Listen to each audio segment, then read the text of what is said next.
Hello and नमस्ते। तपाईँहरूलाई अर्को भिडियोमा स्वागत छ। अब यो भिडियोमा चाहिँ हामीले कमेन्ट्सहरूको बारेमा कभर गर्नेछौँ। कमेन्ट्स भनेको के हो? कमेन्ट्स भनेको यदि कहिलेकाहीँ हाम्रो कोडहरू रन भएन अथवा हामीले चाहिँ त्यो पार्टलाई नै स्किप गर्न चाहन्छौँ अथवा त्यहाँ चाहिँ अरू कसै प्रोग्रामरले पछि बुझोस् अथवा हामी आफैले पनि बिर्सिन सक्छ त्यहाँ के गरेको भनेर।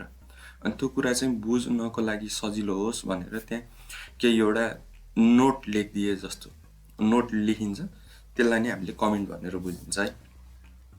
अब जस्तै हेर्नुहोस्, तपाईँहरूले यहाँ मैले रन गरेको देख्न सक्नुहुन्छ।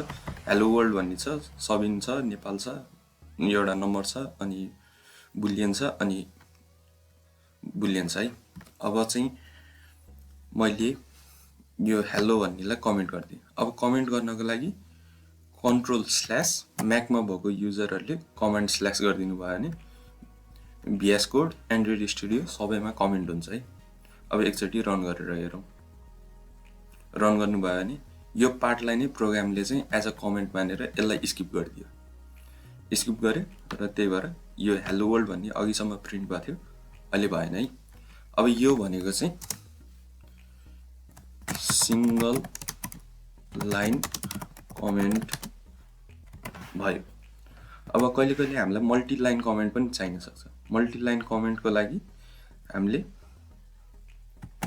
/** गरेर अनि त्यसपछि */ गरिन्छ।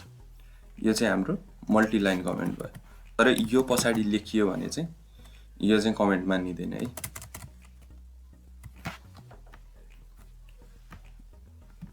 यो चाहिँ हाम्रो मल्टी लाइन कमेन्ट। अब यो भयो। अनि अब कमेन्टहरुमा पनि अर्को डक कमेन्ट भन्ने हुन्छ, डकुमेन्ट कमेन्ट, जुन चाहिँ मोस्टली हामीले चाहिँ यो कोड किन लेखिएको थियो र यो केको लागि युज हुन्छ भनेर आफू अथवा कुनै अरू प्रोग्रामरलाई फ्युचरमा बुझाउनको लागि लेखिन्छ। यसको लागि चाहिँ यदि सिंगल लाइन छ भने